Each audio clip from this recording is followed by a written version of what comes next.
Tawag to si Beats. Hello? Ber. May tropa kasi ang babae. Tangina mo, may tropa rin naman akong babae. Ang gagawin ko dyan, gago? Di, Ber, seryoso. Kailangan niya kasi matutuluyan ngayong gabi. Minit sa kanila eh.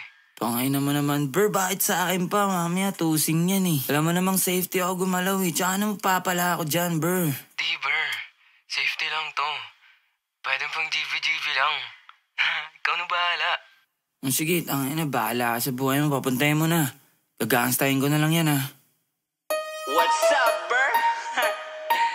Alam mo kung gusto mo ako, lagi mong tandaan na hindi kita kayang mahalin, bitch. Pero may gusto ako ikwento sa inyo. Rollin na yan, ha. Isang gabi, nagkakape kami netong babaeng malandi.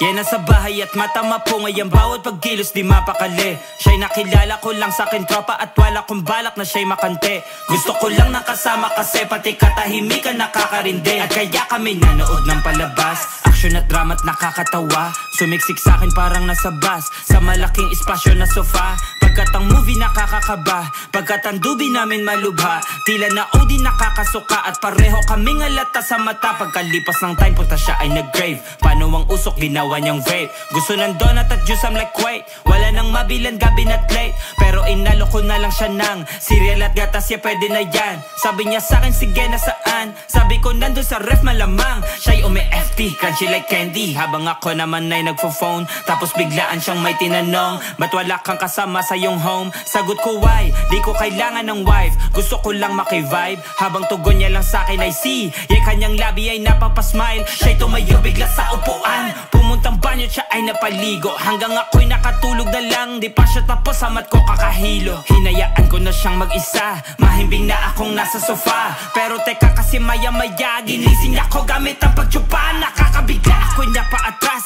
habang tumawa siya ng malakas.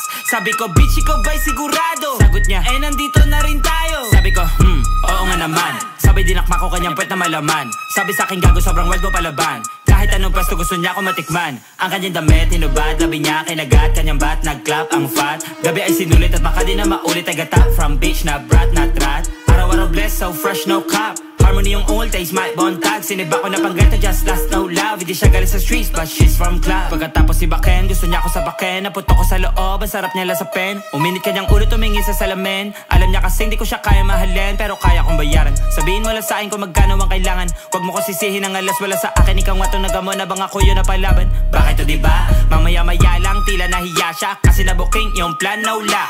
Wala na kasing I'm king, I'm back. No ring sa finger, shit, that's what. Kasi bitch, I'm straight sa mission. Just having time to play some. Can't love two bitches, but wait, cause I am down for threesome. Let's go. Pero seryoso, bakit ka galit yung sa yung tono? Eh ano ngayon kung ayoko tumugon, mas gusto ko na solo.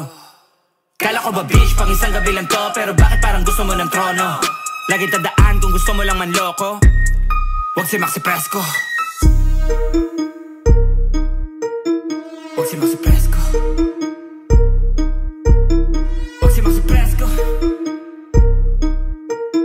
Wag si Maxi Fresco. Wag si Maxi Fresco. Yeah! Baby girl, For the gang.